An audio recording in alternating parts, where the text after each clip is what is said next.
first question was sent by Advantage Snake 44. In your opinion, what is the most effective submission?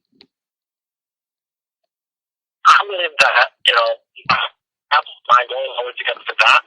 I think from the back you have the most, opportunities, and from there I think, to be honest, the rear naked choke, once it's locked in, there's no, turning back. If you have it locked in and tight, I think you can tap out anybody.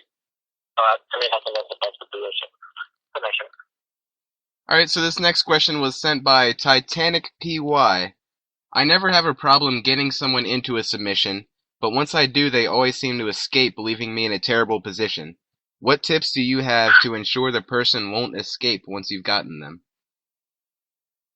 Well, to me, that says, position before submission. And I believe that I see, tons of guys, they're so fast to try to get the attack at the finish that, it's set up very properly, they're not in the right position, and because of that, they lose that submission. So I believe that, if you establish great position, that, there's no chance that you're going to lose that submission. Okay. So just take your time and make sure you have control over your opponent before you try to submit them? Exactly. Alright, so this next question was sent by PrettySky82. Most of the time I get someone into a submission, they're done and not getting out. But my problem is, I can hardly ever get someone in one. What tips do you have for getting someone into a submission? Like an armbar or a choke? So, that all comes with timing. You're not just going to get on the mat after you learn an armbar and armbar someone, or even finish it. You might get it, but you might not have the right technique to finish it. Timing and practice. So, my technique is, my idea is to drill. Just drill the submissions over and over and over and over again. And when you grapple, there's got to be some guys that, you have three types of training partners. You have the one that picks you up, you have the one that gives you a good roll, and then you have, the one that you can practice pretty much your moves on.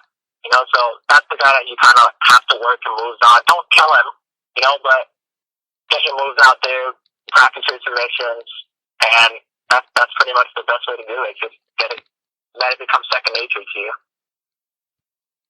Alright, and this next question was sent by JaredX7144.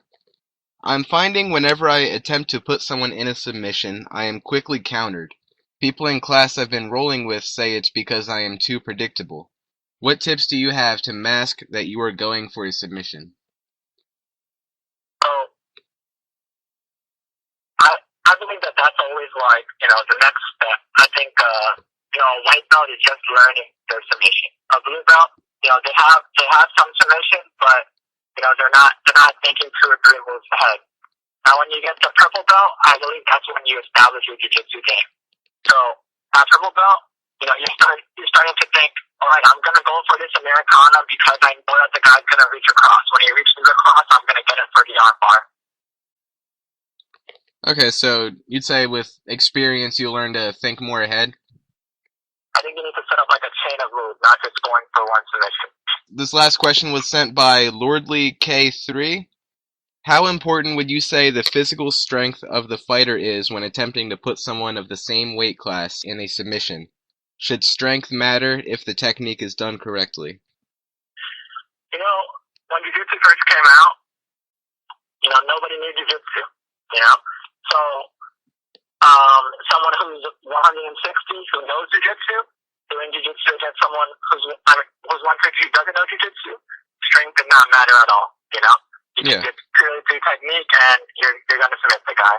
But now it seems like everybody knows jiu-jitsu. We have so many YouTube jiu-jitsu practitioners out there that, you need to actually, get some strength, work out, focus on your health and conditioning so that you have kind of the upper hand, because now, if you're a purple belt with great technique and the other guy's a purple belt with great technique, it's going to be hard to just pull it off. So, having strength and, good conditioning, it does give you the upper hand. So I think it's pretty important nowadays.